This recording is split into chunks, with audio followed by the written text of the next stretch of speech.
Recognizes the gentlewoman from Georgia, Ms. McBath, for 5 minutes.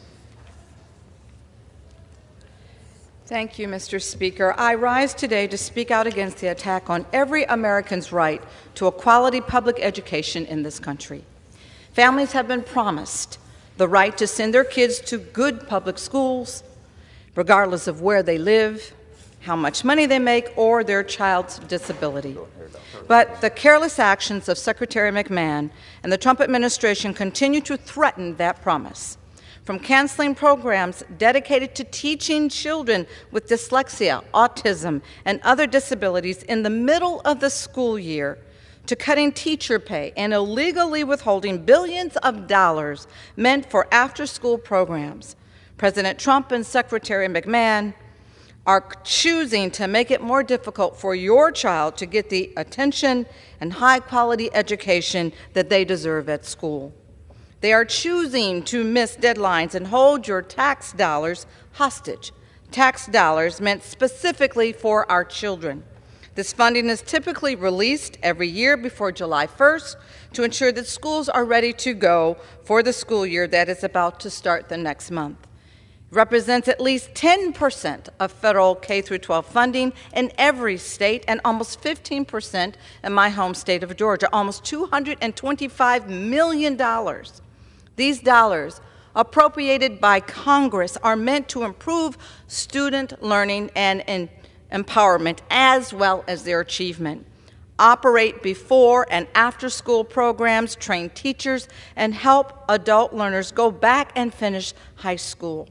Just a few weeks ago, on the evening of June 30th, the Department of Education sent out the following message to states, and I quote, "Given the change in administrations, the department is reviewing the funding for these programs, and decisions have not yet been made concerning submissions and awards for this upcoming academic year.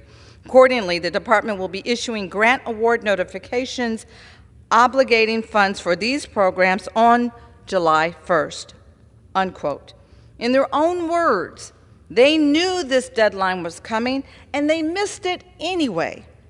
They chose to wait until the last second to notify states and schools that the funding your family relies on to educate your child for the school year that is starting in just a few short weeks is not where it's supposed to be. Instead of being in your child's classroom, your money is sitting in Washington here because the Secretary of Education could not be bothered to meet a deadline that is the difference between a school having an after-school program or not. Funding that is the difference between a child having a safe place to go while they wait for mom or dad to get off work and come get them or not. The Trump administration's failure to release this funding on time is disrupting school and district planning, jeopardizing the education of millions of students, and is forcing layoffs, program delays, and cancellations for students and their families. It is wrong and is completely unnecessary.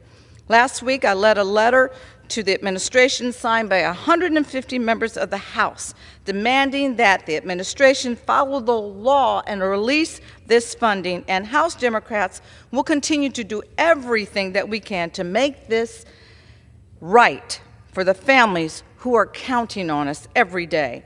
There is no legitimate reason that any child or any family in this country should not have to personally deal with program closures and larger class sizes.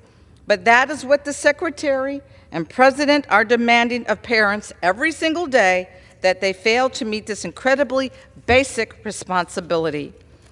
My son Jordan was unfortunately killed in a shooting in 2012, and I miss him every single day. And while my son may be gone, I will never stop being his mother. I will never stop fighting for every child that isn't getting what they truly deserve from our great country. When I came to Congress in 2019, I promised I would never stop fighting to ensure that every kid who grows up here in the United States receives the skills necessary and stays alive long enough to live a decent life, a life that my son never got to truly, fully explore or enjoy. Time and time again, Secretary McMahon and President Trump failed to rise to the challenge, and the American people are the ones who continue to pay the price. No more excuses. Secretary McMahon and this administration must follow the law. An immediate release of the funding meant for our schools, our teachers, and our families. It must happen, and I yield.